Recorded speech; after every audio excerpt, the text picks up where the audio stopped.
అందరికీ నమస్కారం అండి. ఛానల్లోకి తిరిగి స్వాగతం. మేషరాశి జాతకులు జూన్ మాసంలో 26వ తేదీ అనగా మనకి గురువారం తిథి అండి. ఈ రోజున పడుకోలేరు, నిద్ర పట్టదు. జరిగేది ఇదే, వాస్తవం ఇదే. జ్యోతిష పండితులు చెప్పాలి అనుకుంటున్న ఒక మాట, ఒక హెచ్చరిక ఇదే. మేషరాశి జాతకులకు ఏం జరగబోతుంది అనే వివరాలు వీడియోలో తెలుసుకుందామండి. వీడియో నచ్చితే తప్పకుండా ఒక చిన్న లైక్ చేసి మమ్మల్ని సపోర్ట్ చేయండి. ఇక ఆలస్యం ఏమాత్రం వద్దండి, వీడియోలోకి అయితే వచ్చేద్దాము. చాలా కాలం నుంచి నమ్ముతున్న వ్యక్తుల వల్ల మీకు ఒక అతిపెద్ద సమస్య తలెత్తుతుంది. మనశ్శాంతి లేకుండా పోతుంది. ఏ నిర్ణయం తీసుకున్నా ఈ రోజున వాయిదా వేసుకోండి. లేదంటే పలువురితో ఆలోచించి, కుటుంబ సభ్యుల యొక్క ఆలోచనలతో, శ్రేయోభిలాషులు బంధుమిత్రుల యొక్క సలహాలతో మంచి నిర్ణయం మాత్రమే తీసుకోండి. ఎవరు ఎటువంటి వ్యక్తులు తెలిసి గమనించి ముందుకు సాగడం ఉత్తమం. ముఖ్యంగా ఎవరితో పడితే వారితో ఆర్థికపరమైన లావాదేవీలు చేయడం, ఎవరికి పడితే వారికి సహాయం చేయాలనే ఉద్దేశ్యంతో కష్టాలు కొని తెచ్చుకోవడం లాంటి పనులు అస్సలు చేయొద్దు. ఇటువంటి పొరపాట్లు చేశారంటే కోరి కష్టాలు కొని తెచ్చుకున్న వారవుతారు. కాబట్టి ఈ అంశంలో ఈ రాశివారు తగిన జాగ్రత్త పాటించండి.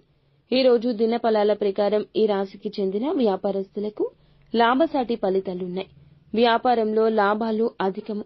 లాభాలు పుంజుకునే దిశగా ప్రయత్నాలు చేస్తుంటే ఖచ్చితంగా సత్ఫలితాలు పొందుకుంటారు. ఈ రాశి వారికి చెందిన ఉద్యోగస్తుల జీవితంలో, ఉద్యోగంలో చాలా కాలంగా సమస్యలు ఎదుర్కొంటుంటే ఈ రోజు ఆ సమస్యల నుంచి మీకు విముక్తి లభిస్తుంది. పై అధికారుల ప్రశంసలు దక్కబోతున్నాయి. చాలా రోజులుగా పై అధికారుల నుంచి మీకు ఎటువంటి ప్రశంసలు దక్కడం లేదని, ఇలా ఉంటే జీవితంలో ముందుకు వెళ్లలేమా, ప్రమోషన్స్ రావా, ఇలాంటి ఎన్నో సందేహాలు ఉండొచ్చు. నిరాశలో ఉన్నట్లయితే వారి నుంచి ప్రశంసలు దక్కబోతున్నాయి. ఈ రాశి వారు ఆర్థికపరమైన లావాదేవీల విషయంలో, షూరిటీ సంతకాల విషయంలో తగిన జాగ్రత్త పాటించండి. అలాగే విదేశాల్లో ఉంటున్న వారు స్వదేశంలో ఉన్నటువంటి తమ సొంత వ్యక్తుల నుంచి ఒక అద్భుత వార్తను అందుకుంటారు. సంతానం కోసం ఎదురు చూస్తున్న వారికి కూడా సంతానం పొందుకోవడం కోసం ఏదైనా ఒక చక్కటి ట్రీట్మెంట్ కి సంబంధించి, ఒక మంచి వైద్యునికి సంబంధించిన ఒక మంచి ఇన్ఫర్మేషన్ ఒక వ్యక్తి నుంచి పొందుకోబోతున్నారు. ఇది మంచి గైడెన్స్ గా తీసుకుని ముందుకు వెళ్ళండి. ప్రతికూల ఫలితాలు, అనుకూల ఫలితాల మిశ్రమంగా ఈ యొక్క రాశి వారికి ఈ రోజు ఉండబోతుంది.